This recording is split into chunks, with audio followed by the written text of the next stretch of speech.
Lee, thank you so much for being on board the transatlantic. I'm so Yeah. happy to have you. This is great, man. It's good to be here, man. It's good to be here. Look, I want to go through the seven C's interview with you. Your career quite fascinating and has a few currents, so to speak, that move underneath the water. So let's go from the first question, okay? Good. Let me tell you something, Mr. Sullivan. Do you care to know why I'm in this chair? I mean, why I earn the big bucks? I'm here for one reason only. I'm here to guess what the music might do a week, a month, a year from now. Now, this monologue, playing the 2011 movie Margin Call, easily is one of the best Wall Street movie ever made and one of the best monologue ever written. It is after these words pronounced by Jeremy Irons that the company steers to opposite direction and begin to sink like a Titanic hitting an iceberg made of like problematic stocks. Now you were the global CEO of Red Cell Network, the chairman and the CEO of such and such UK, the global head of strategy for McCann Erickson, and the co-founder of a boutique agency in New York City. But at one point in your career, probably you were able to predict a music change, a change in music, and you steer to a different direction. You left the advertising world. What made you do that? That's a good question. I mean, my great love has always been creativity. And so that was there in me from the time I was a kid with my mother, right? Because she was a kind of force of nature. She's an extraordinary human being. And she taught me a great love, first of all, of human beings. And she taught me a great love of literature and poetry and art. And so I loved creativity. But I didn't go looking for a career in advertising. Advertising kind of found me. It was weird because I'm just a working class kid and I needed to make some money. And people said to me, you should work in advertising. So I applied to 6 agencies because I just need to pay the rent. And I got synced interviews in the mid 80s. Every agency I went to, Gold, Green, Liz, Trott, Meet Vickers, WCRS, everybody, all of the guys there, including the great gods of advertising, Dave Trott, David Abbott, Robin White, people at Boas Massimi Pollitt, they said, you're a creative, don't do anything else with your life. You're a writer, right? And I didn't want to be. I was interested in the business side of advertising. And I ended up as a suit, I ended up as a strategist, I ended up as a CEO, chief strategy officer.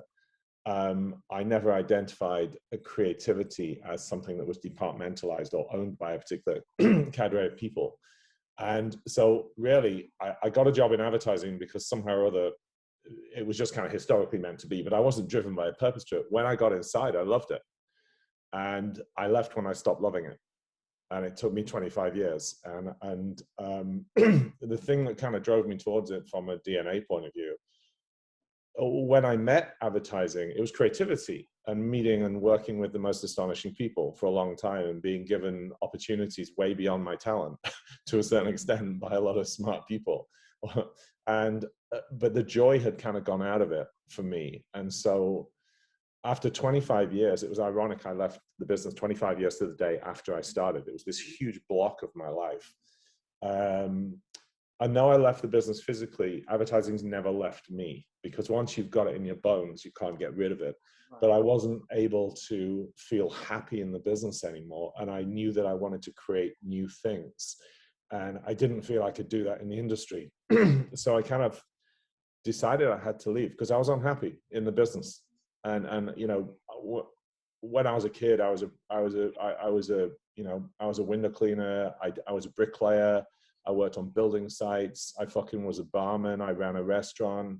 I did all kinds of illegal stuff to make money when I was in the north of England when I was a kid, but we won't go into that. But I loved those jobs. I like working, but I no longer enjoyed the work. But what I will say to you is, and I'll tell you now, honestly, I will be back. I have plans. I'm building a technology company now, and I've been doing a lot in tech for really the better part of a decade. But I think there is so much beauty and energy and potential in the advertising business that remains unlocked. It's too narrowcast. And what we need to do is unfetter all of that creativity. We need to think about new models.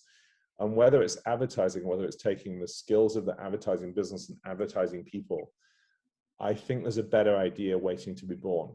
And, you know, my great hero is Oscar Niemeyer, and he did his last job as an architect when he was 104 years old. And that's my destiny. I'm never going to stop working.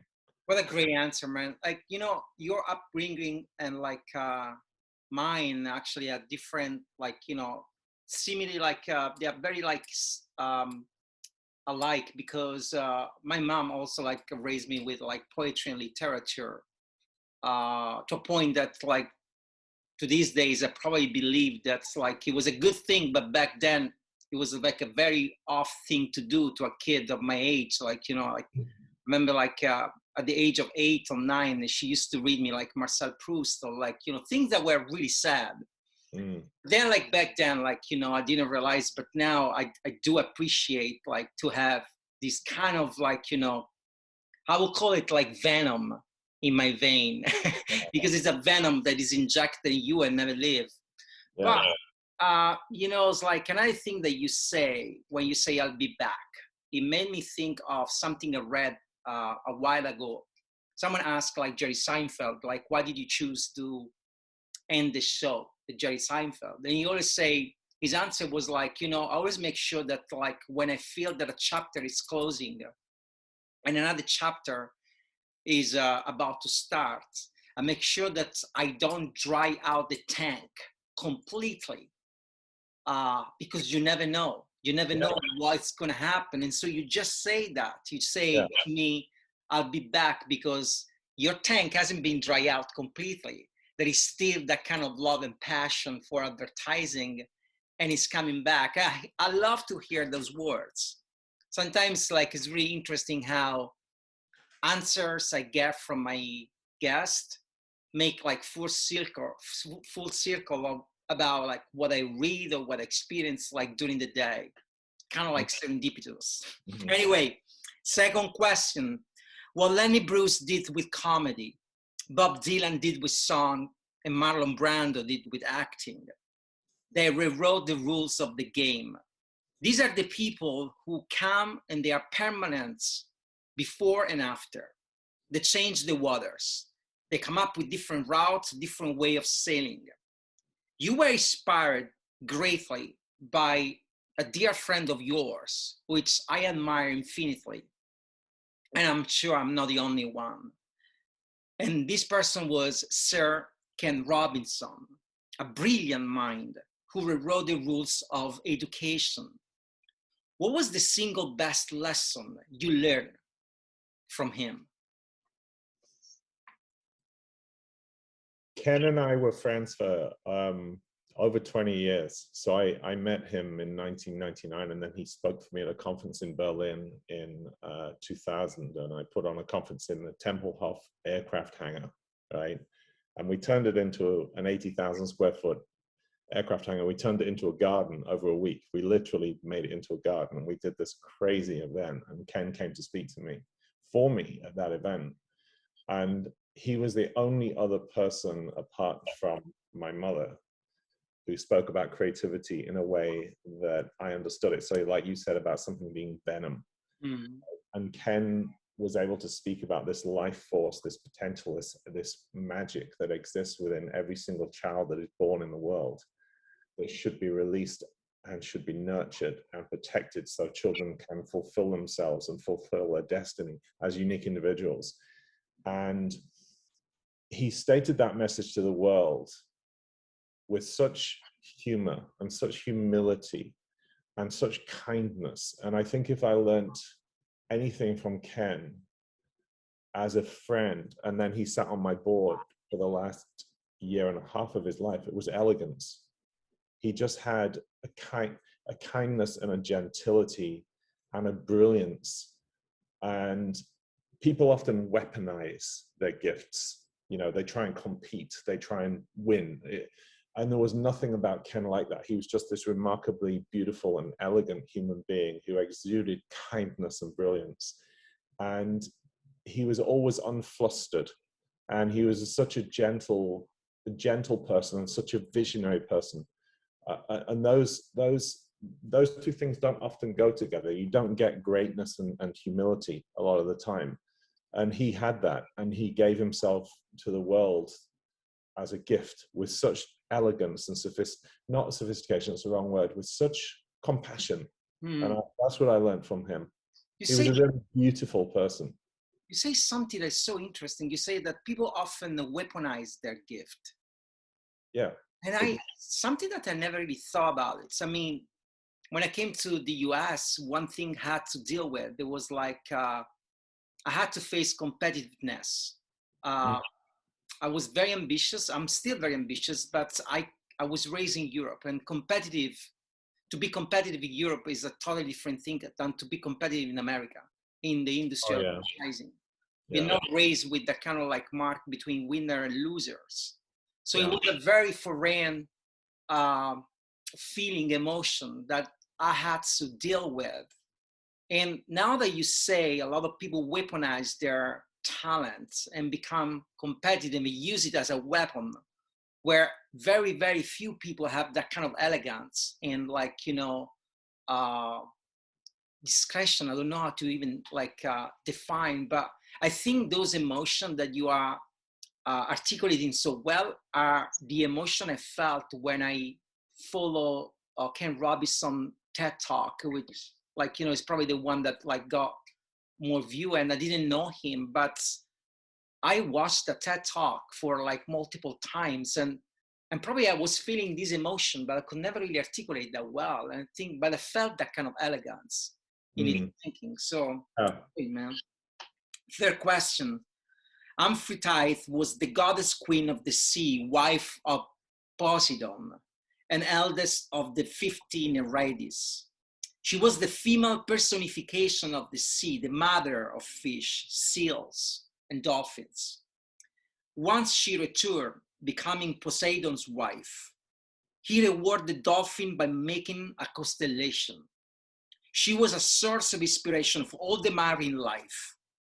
I read somewhere, and you already mentioned a couple of times, that your mother was a great source of inspiration for you. If I say the word mother, what are the first 3 words that you associate to it? Okay, so, when you kindly invited me to be part of this, I said, let's just treat the freeform, don't send me the questions, right? And then you did. There's good discipline. So you're trying to avoid a train wreck with me. I get it. But this is a very challenging one, because it's a hard one, because if I think about my childhood with my mother, reverence, independence, kindness, they were the things, right? And they were things. But then my mother died in my arms. She had a cardiac arrest. And so when she died, my face was this close to hers. And all I could say to her was, I love you, I love you, I love you, I'm here, because I knew she was going. And so I saw 6 inches from my face, I saw the life go out her eyes. And then I held her and I felt her skin, and her skin was very soft and very beautiful. And I imagine what she must have been like when she was young, a young woman. And when she was old, she was broken, and she was hurt, and she was defeated, and she was sad. And so when I think about my mom, the emotional memory I have of that time when she died is so strong and powerful in me. But I have to reverse back to this magic of being around her as a child, and what she was and what she stood for me. And there was a eulogy I read once from a friend to another friend that said, he walked around my mind like a street lighter lighting up the streets at night. And I'm not articulating this very well, but that was my mum. And when I was young, she just put lights on everywhere for me. And she was irreverent and independent and feisty, but also so gentle and kind. She had a very worldly point of view. She took in homeless kids off the streets. We were poor, but anybody of my friends who had problems in their lives, my mom took them in. I'd turn up at home and there'd be these, like, what's he doing here? Oh, his mom's kicked him out. I said he could stay here for you know, she was crazy. But if in the purest sense, the things that I say my mother lives in me, it's irreverence, independence, and kindness. They're the things. So beautiful. Like such a great, like, thinking. It's like you'll see the few inches where like you look at your mom and like, and moving on to like to the other side, like, always remind me like a poem from Dylan Thomas that I read a while ago, which is like, don't go gentle into the night. Yeah. Rage against the dying of the light. Right. And He wrote that for his father, yeah. He always puzzled me because I always ask myself, I love that line. I love the line, don't go gentle into the line, into the night. But I do believe there is a line that can be read and can be interpreted in different ways depending on the time of your life. If I were to read the line, like, when I'm like 20 or 30 or 40, like, don't go gentle into the night, I do understand. I do understand, but I don't know if I serve the line on a platter to my mom right now, which is like 73. I don't know how she can interpret the line. I don't know if like she will actually want to go gentle into the night. I don't know. Like sometimes, like, those like few seconds before you transition into a different environment, the universe. Yeah. Was surpassing. Anyway, man, the answer. Hey, 4th question. When they finally admit that we have the capability to time travel, and I hope that we're going to have it soon, I would love to see one of us go back and meet ourselves 5 years ago, 10 years ago. So you would sit with that person down and have a word with them. It's what I call the return course. Now, the funny things, like when you sail on the ocean, they always say you can't move forward unless you know your like return course. You need to know how to make it back. Now, if you were to return to your younger self, what would you ask to not bring along on your life journey? What's the thing that you would let go this time and not bring with you? Doubts. Why so? I think because I stayed in the corporate world too long. And I think there's a part of that again goes back to your roots, that when you've been a kid that's never had money, paycheck's like a magical gift, right? And so then you get a bigger paycheck and a bigger paycheck and a bigger paycheck. But in a funny way, though I love the advertising business, I always felt very frustrated that there was so much more we could do. There were so many other things we could do to create. And I was in this very narrowcast business, and I wanted to build something different a long time ago. And I think to a certain extent, there were doubts in me about really, I guess, whether I could do that. And I never thought I'd say that, right? And but I would just remove doubt. I would have gone out and built something myself a lot earlier than I did. That's interesting, man. Talking about like being a kid, like coming from a poor family, my dad's and my mom, they come from very, very, very poor family. And I remember when my dad came to visit me in California, like after many years that like I was living here, and he saw that I was doing well. I was doing very, very well, like, and we sat down and talked, and he told me, like, what, I'm a bit worried about you, he told me. And I was like, why are you worrying? Like, I'm doing so good. And then it was like, he says, like, if something happened, you don't know how to live with nothing. I do know how to live with nothing because I come from there. So how he knew the ocean return course, because he was a kid straight from the Second World War, and he grew up with nothing. And I think like those words kind of like, they kind of like slid off me like that day. I didn't think about it, but then, and this happened probably around 2016, but then during the pandemic, my dad is a pharmacist. I've been whining all the time. And he showed me like that kind of resilience that only those who come from a very harsh like upbringing have. And it told me like probably the most precious lesson. It really, and I thought about those words. I thought about like I'm worried about you because you don't know how to make it with nothing.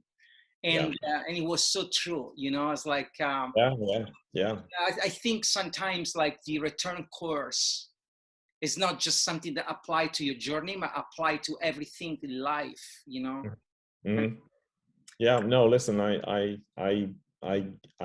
get what your dad's saying, man. I'll tell you. And when you know, the question you said earlier, what would you remove, was doubt. That wasn't doubt about my ability to survive. It was my doubt about my ability to create something new. But when I look at that, because I know what it's like to be with nothing. And so I always go, okay, that's why I get back to. It's cool. It's okay. I'll go back and winter clean. I'll work on a building site. You know, I'll dig shit out of cesspits again like I did when I was a kid. It's cool. You know, it's okay. There's dignity in work no matter what you do. Absolutely. But yeah, I get it with your dad. I think you'll survive though. That's why you've gone to San Diego, because you've gone all soft. I want to put gentle into the night. That's what you know, there is the beautiful quotes in an old movie. Now I have to say old, but back then when I watched the movie, it wasn't like that old. It's called The Big Kahuna. It's a movie with Spencer, with Kevin Spacey, and like, you know, and Danny DeVito. And during the movie, there is like a song called The Big Kahuna, Wear Sunscreen. Yeah. And there is a whole speech, and during this speech, there is a line that say, live in New York City once and leave before it makes you tough.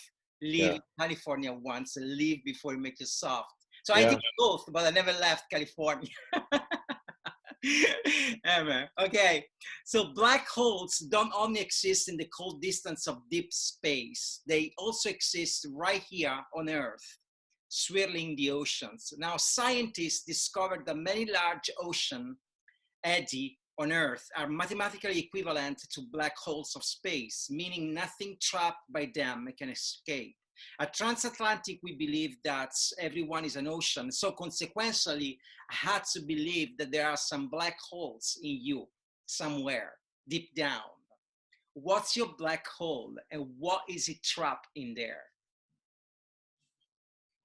This is a good question. I was trying to unpick this one, right? So it's a bit of a riddle, this question. My black hole. My black hole, something that's trapped. Yeah, it's something trapped in here. Yeah, is the recognition of my own mortality. Okay. And the fact, and this is what I understand, I think that I've always felt time has an aesthetic quality to it. And it ever more so the older you get. And so there's a lot of stuff I need to get done. And my fear is that I won't get it done. And the stuff that I want to get done is very different to what it was when I was younger. The stuff I want to get done now is not for me. It's for those around me. It's for other people. It's to create some goodness in the world before I go. Now, I don't know if this answers your question. I may not be understanding. It does answer my question. You know, it's like I often remind my guests, like there's no right or wrong. There's no way to answer one question. You know, I think like my questions, I want my question to be almost like mute keyboards. You know, like you put the sound in it. I just like a keyboard. You know. You know, it's like when I was writing this question about black hole, I remember there was a poem by Charles Bukowski, which is one of my favorite poets. I love Bukowski. This poem, I think this poem says like there is a bluebird in me.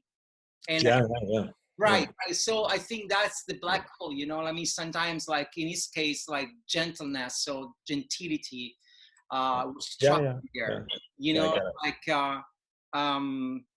there is a lot of black holes in me, and like you know, there's a lot of things like trapping me. But okay, let me come at this another way then.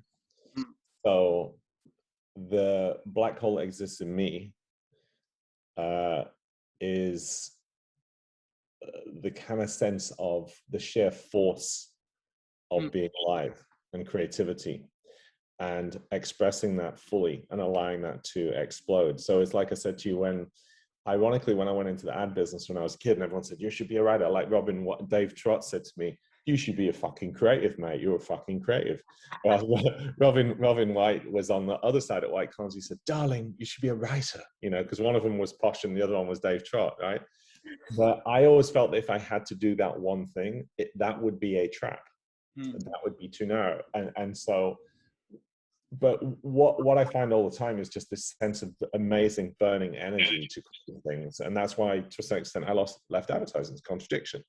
But I have this burning energy to create things and create things of meaning and value. And that's why Oscar Niemeyer is my hero, right? Because he worked till he was 104 years old.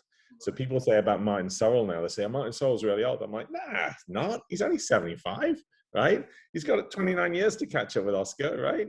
So I think my black hole is a sense of untapped creativity that I'm constantly trying to express. And that is tied to my sense of mortality. There's only so much time. Look at the skin on my neck, man. I'm a fucking old man now. Oh, man. Come on. Oh, man.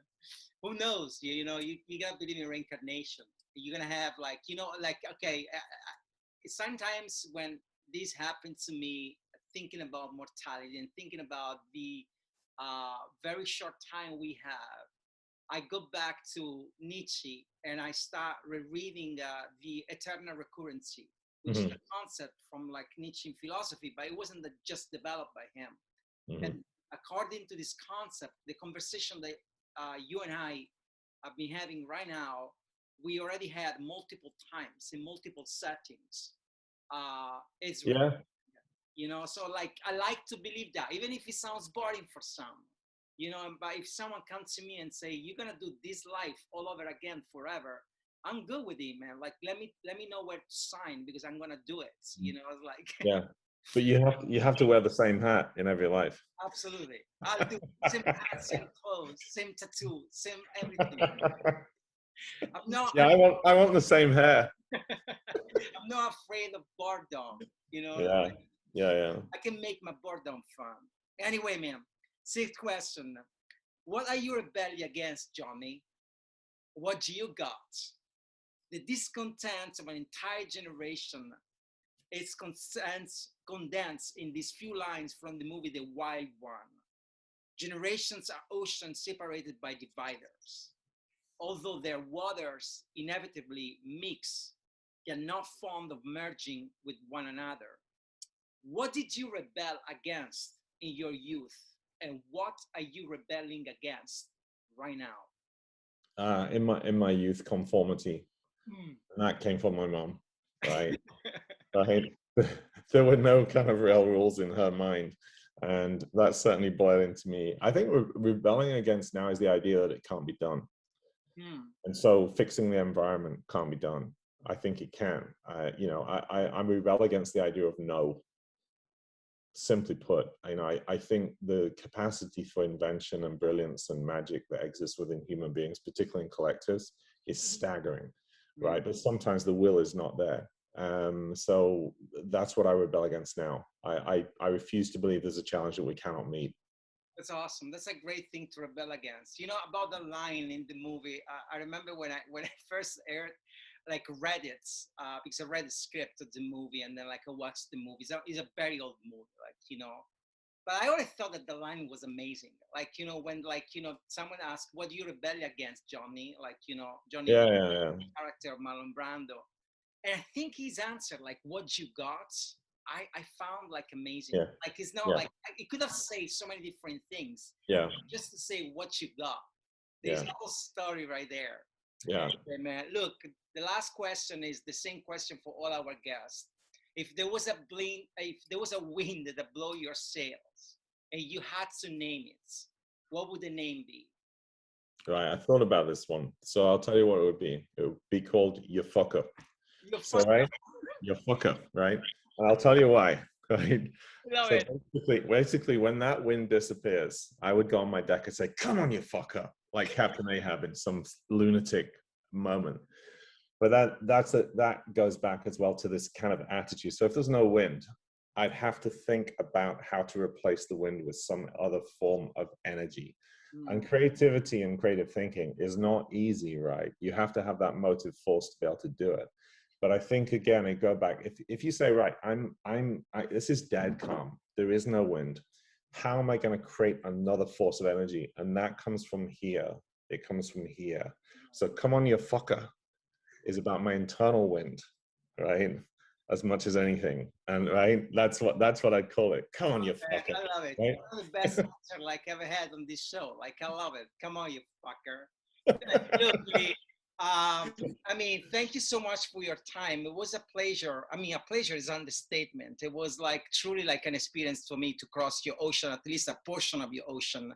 I must believe that is like much wider than like, you know, the portion that I just traveled. But thank you so much for your time, and I wish you only the best for your like, you know, company, Hello Genius, which actually we haven't like really touched upon, but it's a company I admire like infinitely, because what you guys do, like helping like kids and like in the education, just like amazing. So I invite actually everybody like, you know, to literally like look up at Hello Genius, and like there is some real gem in there. So thank you so much, man. Likewise, and we're neighbors. So listen, we're a bit of a softie in San Diego. So when you want to get hard again, come to LA. You know, so let's share some wine, man. Really nice to meet you, and thank you so kindly for thinking of me. Bye bye. Bye.